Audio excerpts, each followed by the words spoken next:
चुका। लड़के मेरे बेटा नहीं है, एक ही दामाद है मेरे, वो दूसरे गांव में। तो आपका कोई बच्चा लड़का नहीं है, आप कह रही हैं, आपका परिवार का कोई सदस्य नहीं है, आप खुद इस होटल को चलाती हैं और उसके बाद आपके इस होटल को आग के हवाले किया भीड़ के द्वारा। सिलेंडर फटा हुआ है, धमाका हुआ जब इसमें आग आ रही है कि यहाँ पर फर्नीचर था जो पूरे तरीके से आग में झुलस गया है और राख में तब्दील हो चुका है। अब समझ नहीं आ रहा क्या करें, कैसे करें, मतलब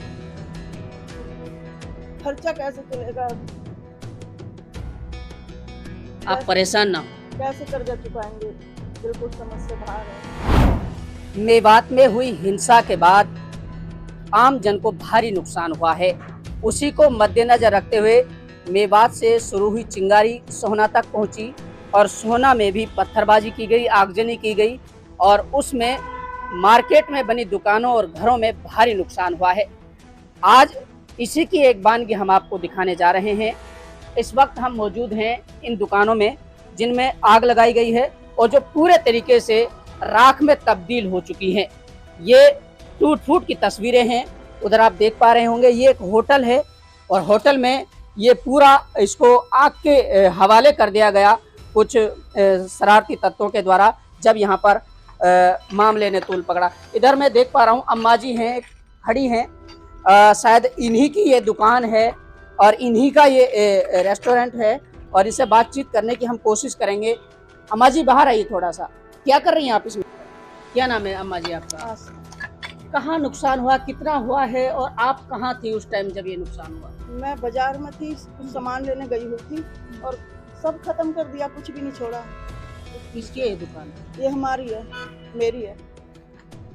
बच्चे काम कर रहे थे यहाँ पे, 2-3 बच्चे, वो अपनी जान बचा के भाग गए। आपकी दुकान? हाँ। कितना नुकसान हुआ है? नुकसान आपके सामने, कुछ भी तो नहीं बचा, कुछ भी नहीं बचा। ऐसा भी नहीं है कि उसे थोड़ा सही करके हम यूज कर रहे हैं, कुछ सब खत्म हो गया। अच्छा, एक चीज बताइए अम्मा, आपके लड़के थे?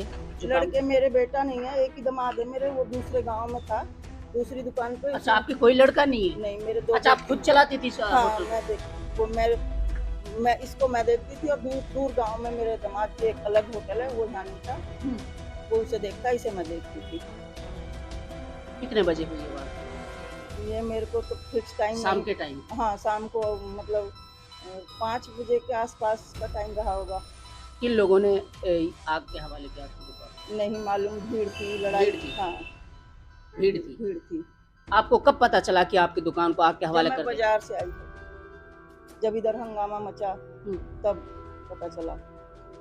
अच्छा, ऑन द स्पॉट आप यहाँ गई थी जब आग लग रही थी? हाँ। कितना नुकसान कुछ पता है? कई लाख का नुकसान हो गया, सब खत्म, दुकान भी खत्म, सामान तो चलो दूर की, सामान को कुछ कैसे रहता जब दुकान का ये हालत है। तो आप कुछ भी नहीं बचा। ये फ्रिज है, डीप फ्रिज है, एसी, पंखे सब खत्म कर गए। अच्छा, तो आप कैसे, आपके जो यहाँ लड़के रहते थे, क्या वो किसी दंगे में शामिल थे? नहीं, उनको फुर्सत ही नहीं मिलती थी। सुबह 10 बजे 9 बजे वो अपने सो के उठते थे, रात को 1 बज जाता था उनको काम करते हुए। उनको कभी फुर्सत नहीं मिली लड़ने के लिए कहीं पे भी। जो बाहर का इंसान है वो नहीं लड़ता यहाँ पे, वैसे भी नॉर्मली भी नहीं लड़ते, जैसे मोहल्ला पड़ोस में होता है, कभी नहीं लड़ते वो लोग। तो इसका मतलब जब आपका कोई बच्चा लड़का नहीं है, आप कह रही हैं, आपका परिवार का कोई सदस्य नहीं है, आप खुद इस होटल को चलाती हैं और उसके बाद आपके इस होटल को आग के हवाले किया भीड़ के द्वारा। बच्चों को मारने भागे थे, बच्चे बता रहे थे, सब मोहल्ला इधर के जो करने वाले हैं। हाँ, जो काम, तो वो हाथ में आए, वो अपनी जान बचा के भाग गए। तब ये फिर आग लगाई है उन्होंने। पहले उनको पकड़ने के लिए, मारने के लिए दौड़े थे, फिर वो जब अपनी जान बचा के भागे, फिर बाद में लगाई आग। चलिए, ये हमारे साथ अम्मा है, बहुत भावुक हो रही हैं और भावुक होना लाजमी है क्योंकि लाखों रुपए का नुकसान हुआ है। इनका सीधे तौर पर ये कहना है। अब समझ नहीं आ रहा क्या करें, कैसे करें, मतलब खर्चा कैसे चलेगा, आप परेशान ना हो। कैसे कर्जा चुकाएंगे, बिल्कुल समझ से बाहर है। समझ सकते हैं आपकी इस समस्या। ये अम्मा है, पूरे तरीके से गमगीन हैं और इनका सब कुछ उजड़ गया है। ये एक फ्रीज है जो कि यहाँ पर डीप फ्रीज बताया जा रहा है। यहाँ पर ये सिलेंडर आपको नजर आ रहे होंगे, मैं कैमरामैन से कहूँगा जरा दिखाने की कोशिश कीजिएगा। ये देखिए, और यहाँ पर ये सिलेंडर फटा हुआ है, धमाका हुआ जब इसमें आग लगी।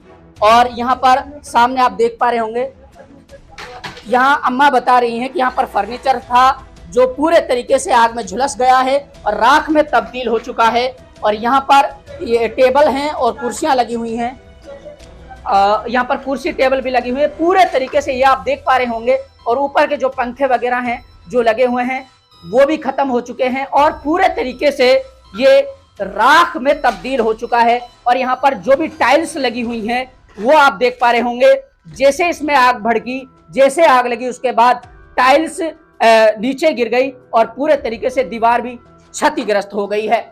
ऊपर की तस्वीर आप देख पा रहे होंगे, जो लेंटर है उसमें भी दरारें आ रही हैं जगह जगह और यहाँ भी भारी नुकसान हुआ है।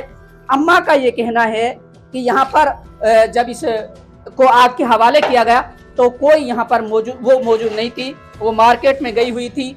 और यहाँ पर इस तस्वीर को देख करके अंदाजा लगाया जा सकता है कि कितना भारी नुकसान यहाँ पर इस होटल को हुआ है, इस मकान को हुआ है। ये पूरे तरीके से इसको आग के हवाले कर दिया गया और ये पूरे तरीके से झुलस चुका है। अम्मा का कहना है कि इसके कोई बेटा नहीं था, बावजूद इसके कि उनके परिवार में कोई सदस्य भी नहीं है। इनका एक दामाद था जो कि दूसरी जगह एक दुकान चलाता है, उसके बावजूद जब दंगे में इनका कोई सदस्य यहाँ मौजूद नहीं था, उसके बावजूद भी इस दुकान को आग के हवाले कर दिया गया है। लाखों रुपए का नुकसान अम्मा बता रही हैं। इनका कहना है कि इनका कोई कसूर नहीं था, खुद इनकी मालिक हैं, संचालक हैं और जो इनको होटल को चलाने का ये काम करती हैं। भीड़ के द्वारा इनका कहना है कि उधर से भीड़ ने इस पर हमला किया और इनको आग के हवाले कर दिया। ये बाद में आई, इनका ये भी कहना है, बाद में आकर के इन्होंने देखा तो पूरे इनके रेस्टोरेंट को आग के हवाले कर दिया गया। सवाल यही है, जब इनके यहाँ से कोई भी उस दंगे में शामिल नहीं था तो इनको इसका खामियाजा क्यों भुगतना पड़ रहा है, बड़ा सवाल है। और अम्मा सिर्फ एक दामाद है, वो दूर गांव में था, वहाँ होटल है उसकी जी, वहाँ खोली हुई थी उसमें। मेरे कोई बेटा नहीं, कोई रिश्तेदार नहीं यहाँ पे, पता नहीं क्या होगा। तो देखिए, अम्मा पूरे तरीके से हताश हैं, निराश हैं और कैमरे के सामने बिल्कुल असहज और पूरे तरीके से निराश। और यहाँ पर इनको सीधे तौर पर ये लग रहा है कि अब इसके पास कुछ नहीं बचा है। इन्होंने ये कहा कैमरे के सामने कि इन्होंने कर्जा लेकर के इस दुकान को चलाया था, उसके बाद अब ये पूरे तरीके से तहस नहस हो चुकी है, राख में तब्दील हो चुकी है। अब इसको इसकी ज़िंदगी पटरी पर कैसे आएगी, अब इसकी जो रोज़मर्रा की ज़िंदगी है वो कैसे दुरुस्त हो पाएगी, यह बड़ा सवाल है। और इस सवाल के जवाब के लिए आपको थोड़ा सा इंतज़ार करना पड़ेगा। हम आपको लगातार इसी तरीके से स्नातक टीवी के माध्यम से दिखाते रहेंगे, बने रहिए हमारे साथ।